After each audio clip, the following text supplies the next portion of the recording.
Defining moments Sting from the Great American Bash 1990 when Sting took on Ric Flair for the WCW Championship. And did he win it? Yes. So this is the moment that captures his entrance and this great match. So of course, because this is a $25 to $30 range figure, Mattel gave us the best quality, the best figure, the best around. Look at his great golden belt that signifies the defining moment of his career when he finally got the belt. Oh, they didn't include it.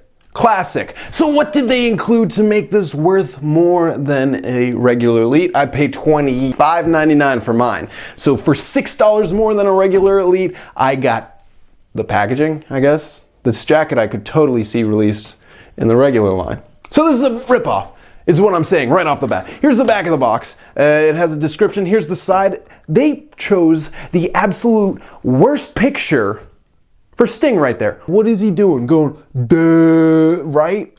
Why'd they pick that picture there? It's so mind-numbingly dumb, the decisions that Mattel chose with this figure. This design is horrendous compared to the Stone Cold Steve Austin defining moment that I destroyed in my review. I said it was terrible. Should have been a regular. But this is not about that figure.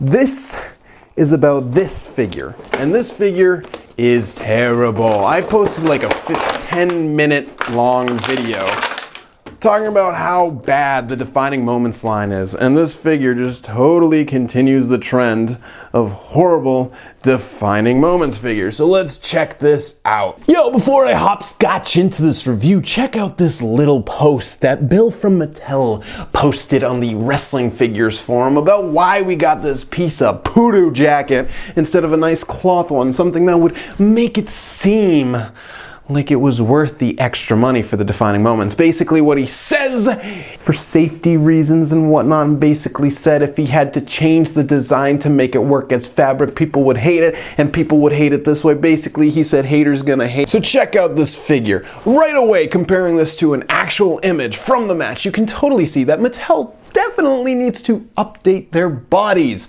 These tights aren't working out for this guy. He's a bit more buff, way more buff actually, except his chest on this figure is too much, way too much. He was not this buff, but I digress. Let's continue that rotation. This body's bad, point one. Point two, the boots are off. If you got the laced up boots, you got the totally wrong boots, but these aren't even accurate. He had a bit more style boots. Check out the screenshot I took. These boots are wrong. The attire's nice. The pants, not the jacket. The jacket looks horrible. You might get confused, see the back of it and say, oh man, is that my Marvel Legends Falcon? Nope, it's just a horribly designed jacket. This thing is disgusting. This looks gross.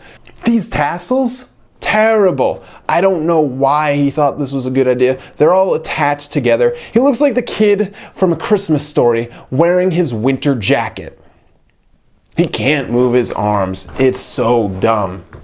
The face, I don't know what picture they were basing it off of, but that is just a terrible face. Looks like generic dude from the 80s, not Sting. And if you can see the tip of his head, some of the paint is scratching off. Classic quality control.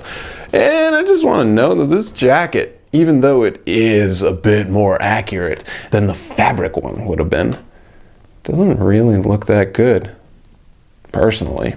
But let's take it off. Let's see how difficult this is.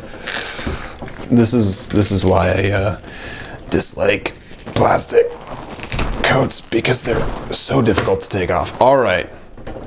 Now with that taken off, we have a Sting that's way too ripped, has a horrible face, in my opinion. Gosh. Mattel just really did not do a good job with this figure. It is so messed up. And like, I love the icing on the cake of the quality control issues with his head. It's just like, what are you doing, Mattel? Why did we have to pay $6 more? Yeah, it's right, I didn't have to pick this up. Why do you pick it up if you don't like it? Because I'm a reviewer, silly. I gotta review these things, I gotta give my opinion so other consumers know the type of things that Mattel are pulling on them. And speaking of that, Do you think Mattel put this out at this price because they know people are just gonna be like, if you don't like it, don't buy it? Or be like, at least we got him in this outfit. But is it worth it to get him in this outfit if it's so terrible? It seems like people care more about a character, a wrestler, than actually getting a good figure. And I think Mattel knows this, and that's why they put out these subpar releases. By accepting these really not very good figures that Mattel makes, we're basically allowing them to continue this trend. This is a baffling release. It just really fell on Mattel's face. It's not good. And I know a lot of people will pick it up because it's cool. It's Sting wearing his American jacket. But as a figure, it's not cool. The price you have to pay for it, not cool. All the mistakes Mattel made, not cool. And I think most collectors would have preferred an inaccurate coat design than this plastic monstrosity. I assume other collectors would much prefer fabric coat. There was no need for this figure to be a defining moment. No need. If it came with fabric, yes. If it came with the belt, yes. But as it stands, you're paying more for a basic Elite. Now I'm going to make a few assumptions right now. Mattel complains about the budget, about how they didn't have enough in the budget to make this the right jacket as fabric. You know what though, with Mattel and the budget, I hear this all the time. Why does Mattel budget these weird offshoots of the WWE brand, like the create your own WWE Superstar, Slam City, and all those random things that never sell as well as the regular Elites and Basic series? If they stopped wasting their time making those, it would hopefully, I don't actually know this, I'm assuming, put more into the budget of the regular Elites defining moments, the actual figures that sell. Like, why did they think that WWE Zombies would be a good idea instead of actually giving us figures?